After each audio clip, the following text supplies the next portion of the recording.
हाँ, तो हम लोग लेक्चर 1 में देखे थे मास के बारे में, relative atomic mass. Relative atomic मास, तो रिलेटिव एटॉमिक मास जो है कंपैरेटिव मास है, कंपेयर करके बताता है, कंपैरिजन बताता है आपको कि इसके कंपैरिजन में इसका कितना मास है। जैसे आपको मैं दिखाता हूँ, ठीक, 1 सोडियम एटम, रियली सचमुच में एक सोडियम का एटम, इनफैक्ट एक सोडियम का एटम तो बहुत छोटा होगा, बहुत छोटा होगा, it will be very small, लेकिन फिर भी छोटा होगा। तो छोटा होने से क्या है, छोटा चीज़ का मास नहीं होता क्या? छोटा चीज़ का मास नहीं होता? होता होता है। तो 1 सोडियम एटम का एब्सोल्यूट मास, ध्यान दीजिएगा आप, एब्सोल्यूट मास मतलब एक्चुअल मास, ग्राम में या केजी में, जो असली मास है, रियल मास है, ओरिजिनल मास है, वो मास जो है होगा 23 इंटू 1.67 इंटू 10⁻⁻⁻24 ग्राम, ये रियल मास होगा। लेकिन इसे हम लोग क्या कहते हैं आप जानते हो? इसे हम लोग AMU कहते हैं। इसलिए सोडियम एटम के एक एटम का मास हम लोग कह सकते हैं 23 AMU, 23 AMU। तो एक सोडियम एटम का मास 23 AMU हो गया, ठीक है। तो इस तरह आप एक सोडियम एटम का मास पता कर लिए। उसी तरह से एक मैग्नीशियम एटम का मास, एब्सोल्यूट मास मतलब असली मास, मतलब ओरिजिनल मास, मतलब रियल मास, रियल मास 24 इंटू 1.67 इंटू 10⁻⁻24 ग्राम होगा। और इसे हम लोग AMU नाम दिया गया है, AMU डिफाइन किया गया है। तो इसे हम लोग इसके जगह पर AMU रख लेंगे, इस तरह इसका मास हो जाएगा 24 AMU। तो मैग्नीशियम के एक एटम का मास कितने AMU होगा? 24 AMU। A1 एटम एल्युमिनियम का absolute mass 27 into this much, और इसके जगह आप AMU रखोगे तो 27 AMU। 1 फास्फोरस एटम का मास 31 इंटू इतना, it will be 31 AMU। Sulphur का 32 AMU, ऑक्सीजन का 16 AMU। अब AMU को साइंटिस्टों ने क्या किया है कि AMU में जो मास है इसे और शॉर्टकट कर दिया गया। देखिए, हर एक में इतना बड़ा चीज़, इतना ग्राम लगा है। अगर कोई सचमुच में पूछे कि 1 एटम सोडियम का मास कितना होगा, एक्चुअल मास बताइए आप, तो आप बताओगे कि 23 इंटू 1.67 इंटू 10⁻⁻24 ग्राम। और किसी भी एटम का रियल मास पूछेगा तो इतना उसमें लगा लगा के बोलना पड़ेगा तुम्हें, इतना लगा लगा के बोलना पड़ेगा, बार बार यही चीज़ लगाओगे तो जो है बोदरिंग हो जाएगा, प्रॉब्लम हो जाएगा, दिक्कत आएगी। और इस दिक्कत से हम लोग बचने के लिए इसके जगह पर बना दिया गया है AMU। इसके जगह पर क्या बना दिया गया है? AMU बना दिया गया है। और इसी से हम लोग शॉर्टकट में अब निकल जाते हैं, इतना नहीं बोलते हैं हम लोग। शॉर्टकट में कोई मास पूछता है कि भैया सोडियम का बताओ एटॉमिक मास, तो हम लोग बोल देते हैं 23 AMU, ठीक। उसके बाद और शॉर्ट किया कि भाई AMU बोलने में बहुत टाइम लगता है, AMU 3 बार बोलिए AMU, तो इसमें भी बहुत ज़्यादा टाइम लगता है, और शॉर्टकट कर दीजिए। तो इसको और शॉर्टकट कर दिया गया, और 1 AMU जो है इसके जगह U लिखा जाता है। शॉर्टकट में क्या लिखा जाता है? U। और U को पढ़ते हैं unified atomic mass unit, shortcut में U लिख दिया जाता है। और बाद में तो लोग इतना शॉर्टकट कर देते हैं कि कुछ लोग U बोलना भी गंवारा समझते हैं।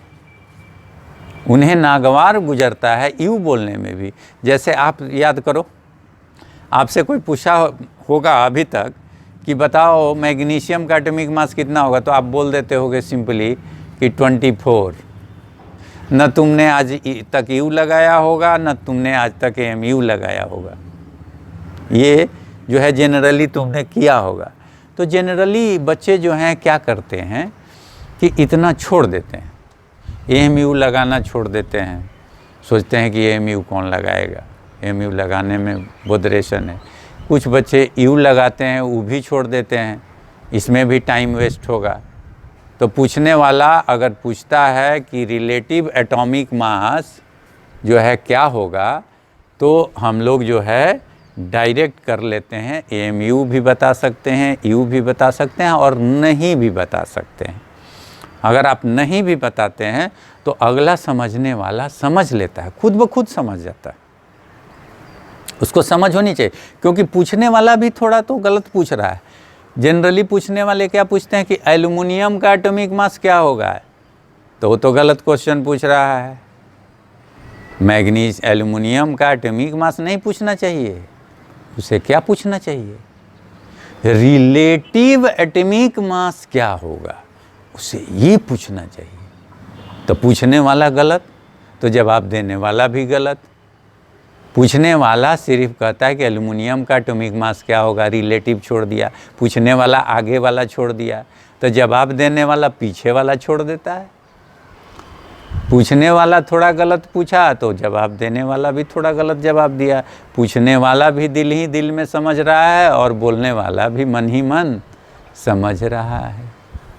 दोनों समझ रहे हैं, न वो बोलता है न ये बोलता है। वो भी मन ही मन समझ रहा है कि मैं रिलेटिव पूछ रहा हूँ, वो भी जो है समझ रहा है कि हम मैं रिलेटिव पूछ रहा हूँ, लेकिन रिलेटिव बोल नहीं रहा। वो सीधे कहता है कि एल्युमिनियम का एटॉमिक मास क्या होगा, तो रिलेटिव तो लगाया नहीं। तो आप भी जवाब क्या दे देते हो कि 27। आप भी पीछे न यू लगाते हो न एमयू लगाते हो। अब समझो, तुमने गलत पूछा, तुमने आगे वाला हटाया तो हम पीछे वाला हटा दिए। लो, अब हम आगे वाला अपने से समझ गए तो तुम पीछे वाला अपने से समझ जाओ। तो इस तरह से ये जो है किया जाता है। जनरली हम लोग नहीं भी लगा के बोलें तो अगला समझ जाता है कि भैया जो जवाब दे रहा है वो एमयू में ही जवाब दे रहा। अगला आदमी जो जवाब दे रहा है वो एमयू का ही जवाब है। अब आप देखिए न्यूमेरिकल, इस पर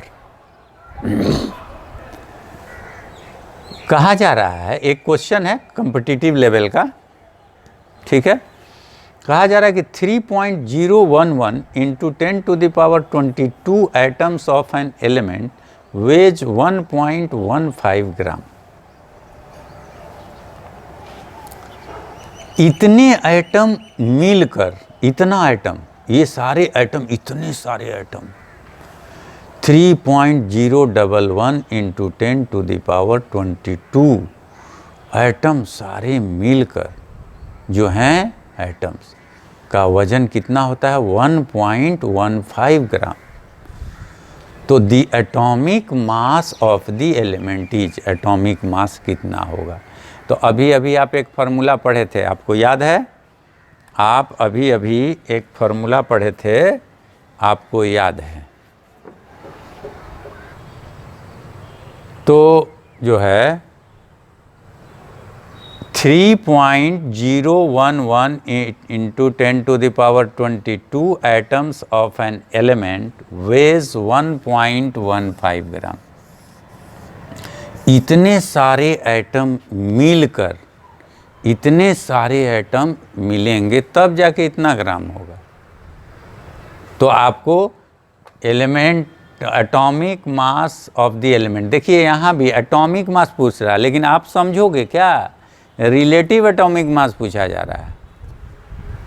लिखा गया एटॉमिक मास, तो भी तुम समझोगे कि यह पूछा गया है रिलेटिव एटॉमिक मास और रैम निकालना है। तो रैम का फॉर्मूला तुम देखे हो, रैम के फार्मूला पे पुट कर दोगे, लेकिन रैम के फार्मूला में तुम जानते हो कि ऊपर एक एटम का मास रखते हैं। देखो रैम का फॉर्मूला है RAM, रैम। राम मत पढ़ना, ये राम नहीं है, ये श्याम है, ठीक। रिलेटिव एटॉमिक मास है। Relative atomic mass, mass of a given atom in ग्राम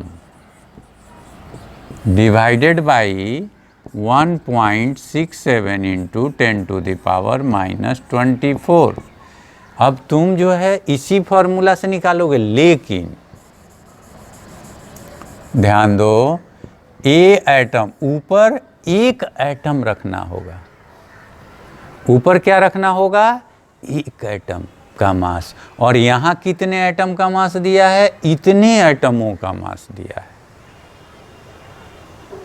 यहाँ 3.011 इंटू 10⁻22 एटम्स का मास इतना है, और हमें चाहिए एक एटम का मास। हमें यहाँ चाहिए 1 एटम का मास। तो सोचो 1 एटम का मास यहाँ से कैसे निकलेगा? एक एटम का मास यहाँ रखना है, यहाँ रख दोगे एक एटम का मास, तुम्हें निकल जाएगा तुम्हारा आंसर। अब ये बताओ कि एक एटम का मास यहाँ से कैसे आएगा? इतने एटम का मास इतना, तो 1 एटम का मास यूनिटरी मेथड से निकाल लोगे। यूनिटरी मेथड तुम जानते हो, तुमको पता है। तुम यूनिटरी मेथड से 1 एटम का मास निकाल लोगे, तो लिखोगे सिंस 3.011 इंटू 10⁻22 एटम्स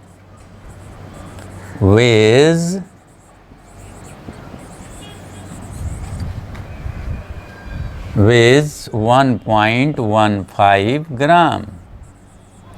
इतने एटमों का मास 1.15 ग्राम है। तो तुम्हें कितने एटम का मास चाहिए बाबू? 1 एटम का मास चाहिए, 1 एटम का। तो इसलिए आप यहाँ 1 एटम का मास कितना होगा? तो 1.15 डिवाइडेड बाई 3.011 इंटू 10⁻22।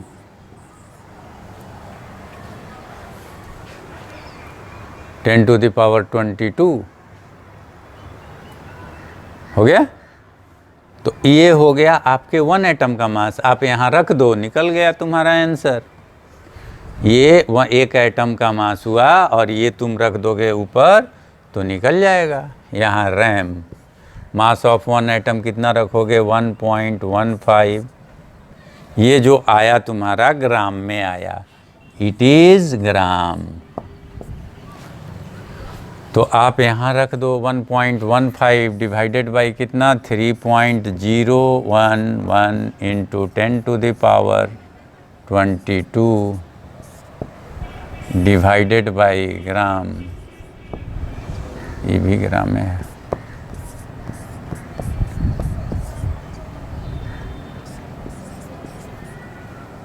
भी ग्राम में है।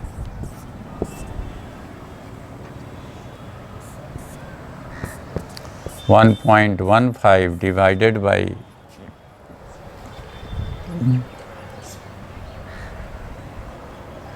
3.011 इंटू 1.67 इंटू 10⁻⁻24 इंटू 10⁻22। अब आप जानते हो ये नीचे आ गया 3.011 इंटू 1.67 आप मल्टीप्लाई करोगे। 3.011 इंटू 1.67 इसको आप मल्टीप्लाई करोगे, फिर इसको आप करोगे तो ये आ जाएगा आपका 1.15। इसको आप मल्टीप्लाई करोगे इन दोनों को तो आपका आएगा 5.028। ये लगभग आएगा। अब जो है यहाँ पर बेस जब सेम होता है तो पावर को मल्टीप्लाई में क्या कर दिया जाता है? ऐड कर दिया जाता है। तो यहाँ दोनों का बेस 10 है, तो 10 बेस है, तो मल्टीप्लाई में हम लोग पावर को क्या कर लेंगे, ऐड कर देंगे। तो कितना आ जाएगा power, into 10 to the power -2, ये हो जाएगा। अब इसे डिवाइड कर लोगे, तो इसे डिवाइड कर लोगे और या इसको ऊपर भेज के 1.15 into 10 to the power -2 divided by 5.028, इसको अप्लाई कर दो, इसको 115 कर दो, तो 115 बाई 5.028, तो ये जो है 5 से लमसम डिवाइड होके लगभग में आंसर आपका टिक मारने वाला आ जाएगा 23, और आप इसमें टिक लगा दोगे, ये आंसर आपका आ गया। ठीक है, तो इस तरह से जो है ये आप कैलकुलेट कर लिए, आंसर आ गया और ये क्वेश्चन सॉल्व हो गया। तो ऐसे जो है सोचोगे कि हमारे पास फार्मूला कौन सा है, फार्मूला कैसा है, और हम जो है कौन से फार्मूले को किस तरह अप्लाई करेंगे, उस फार्मूले में मुझे चाहिए क्या, उस फार्मूले के अंदर मुझे क्या चाहिए, कौन सा चीज़ चाहिए।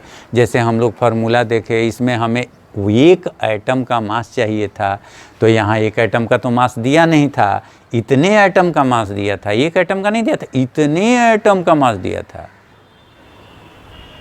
कितने आदमी थे, तो इतने आदमी थे। कितने आदमी थे, इतने एटम थे, इतने एटमों का मास हुआ था, कितना, इतना। तो भाई मेरे एक एटम का हम निकाल लेंगे, एक एटम का मास निकाल लेंगे और एक एटम का मास यहाँ रख देंगे, कैलकुलेट कर देंगे, निकल गया, क्वेश्चन बन गया। तो इस तरह से क्वेश्चन को सॉल्व किया जाता है। ठीक है, okay.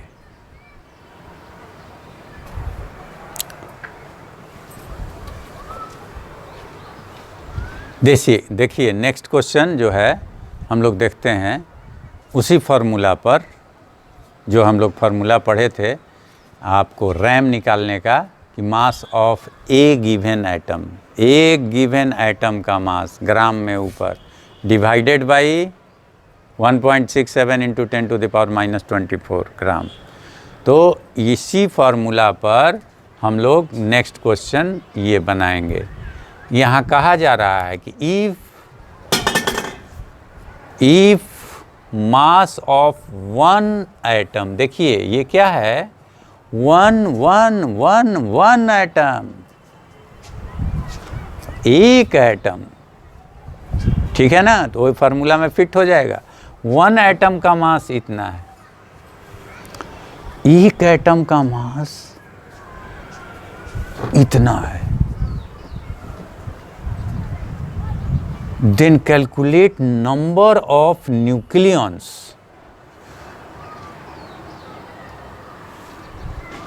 present in two atoms, दो एटम में प्रेजेंट न्यूक्लियंस का नंबर निकालना है।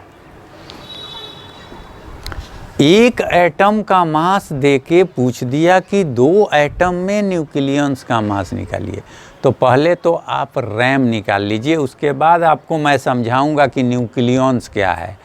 तो रिलेटिव एटॉमिक मास निकाल लीजिए, एक एटम का मास तो निकालिए, पहले आप एक एटम का मास निकालिए, तब फिर आपको समझ में आने लगेगा कि जो है क्या केस होगा।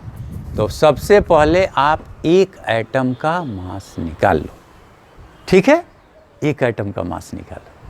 तो देखो एक एटम का mass, relative atomic mass, relative atomic mass, mass of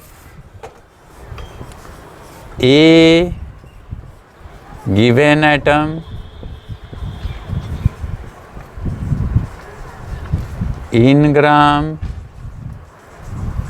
divided by 1.67 into 10 to the power -24 ग्राम।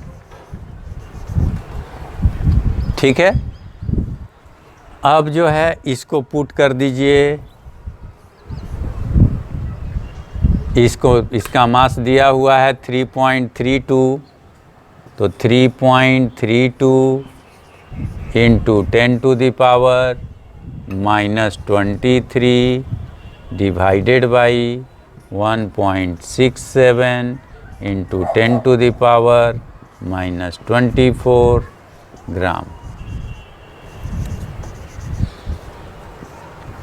ये लगभग 2 हो जाएगा, और इसको ऊपर ले जाओगे आप तो 2 इंटू 10⁻⁻1।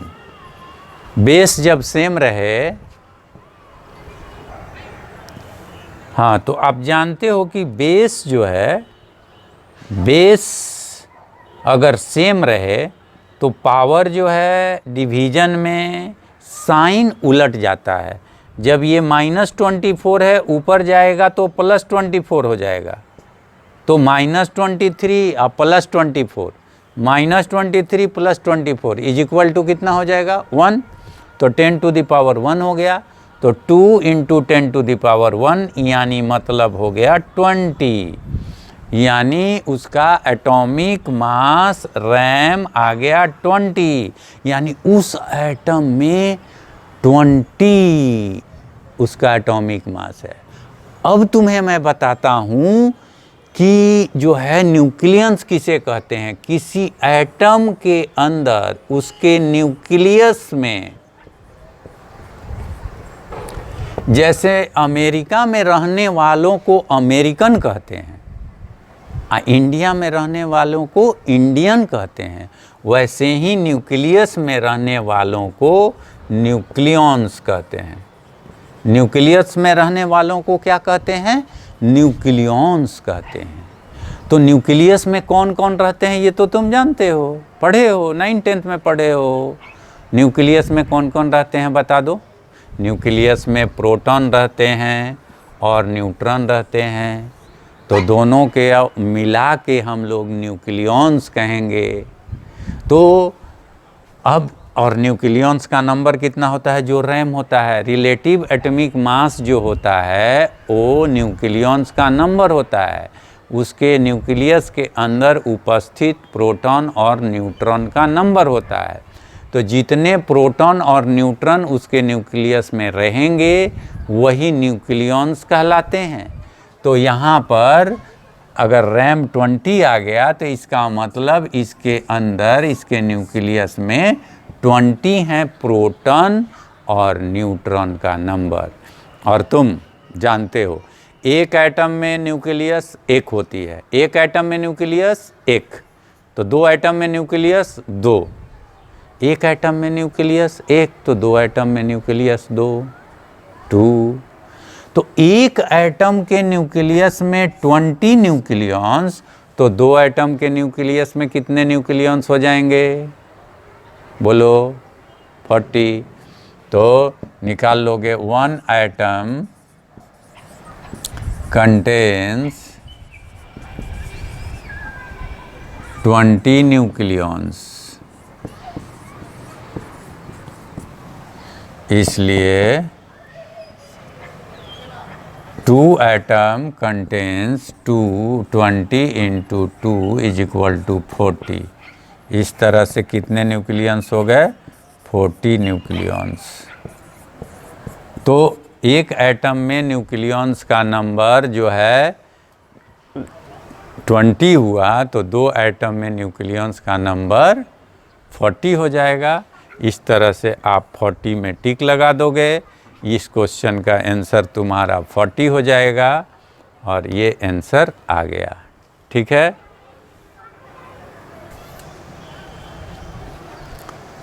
अब देखिए एक और क्वेश्चन आप, what is the charge of 96 AMU of S-2। इसके बारे में आप सोचिएगा बाद में, ठीक है। पहले तो ये सोचिए कि 96 AMU, आप जानते हो AMU 1 AMU सल्फ़र का मास आपको अभी लिखे थे, 1 AMU सल्फ़र इक्वल टू 32, एक एटम सल्फ़र का मास 32 AMU बताए थे। 32 AMU एक सल्फ़र का मास होता है, 32 AMU एक सल्फ़र का मास होता है। और 96 AMU सल्फर पूछ रहा है, तो कितने सल्फर के एटम हो जाएंगे? Number of sulphur, number of S-2 ions कितने हो जाएंगे भाई? एक का मास आपको पता है कितना होता है? 32। अभी अभी आप देखे थे, अभी पढ़े थे। तो टोटल का मास आपका है 96 AMU और एक का मास कितना होता है? 32 AMU। तो एक का मास 32 AMU और टोटल मास है 96 AMU। तो कितने सल्फर के आयंस हो गए? 3 आयंस हो गए। तो सल्फर S-2 के आयनों का नंबर कितना हो गया?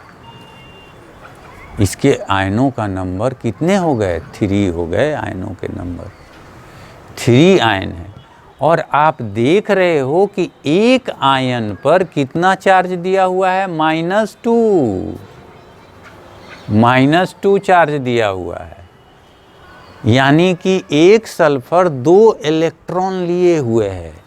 एक सल्फर कितना इलेक्ट्रॉन लिए हुए है? 2 इलेक्ट्रॉन लिए हुए है। तो जो है ये 3 सल्फर पर कितना चार्ज होगा? तो इसको निकालने के लिए आपको ये जानना होगा कि एक इलेक्ट्रॉन पर चार्ज कितना होता है। एक इलेक्ट्रॉन पर कितना चार्ज होता है? तो आपको पता है, सिंस 1 इलेक्ट्रॉन कैरीज कितना चार्ज? इलेक्ट्रॉन कैरीज, एक इलेक्ट्रॉन कितना चार्ज कैरी करता है? कैरीज 1.6 × 10⁻⁻19 कूलम्ब चार्ज कैरी करता है एक इलेक्ट्रॉन। और सल्फर का एक आयन कितना लेके चल रहा है चार्ज? 2 इलेक्ट्रॉन लेकर चल रहा है। एक बात जान लीजिए, S-2 लिख रहे हैं, इसका मतलब हम 2 इलेक्ट्रॉन लिए हैं। S-3 लिखेंगे तो मतलब हम 3 इलेक्ट्रॉन लिए हैं। जितना माइनस उतना इलेक्ट्रॉन हमने लिया है, और जितना प्लस उतना इलेक्ट्रॉन हमने आपको दिया है। जितना प्लस उतना हमने आपको दिया है। जैसे हम पर +2 चार्ज है तो मतलब हमने आपको 2 इलेक्ट्रॉन दिया है, और -2 चार्ज है मतलब 2 इलेक्ट्रॉन लिया है। तो एक इलेक्ट्रॉन कैरी करता है इतना चार्ज, जो कि तुम जानते हो। और फर्दर हम atomic structure second chapter, next chapter में बताएंगे भी इलेक्ट्रॉन का चार्ज। इसलिए 2 इलेक्ट्रॉन कितना कैरी करेगा चार्ज? 1.2 × 1.6 × 10⁻⁻19 कूलम्ब। ठीक है। अब इस तरह से 2 इलेक्ट्रॉन एक आयन के द्वारा, और ऐसे ऐसे आयन कितने हैं भाई? 3। तो टोटल चार्ज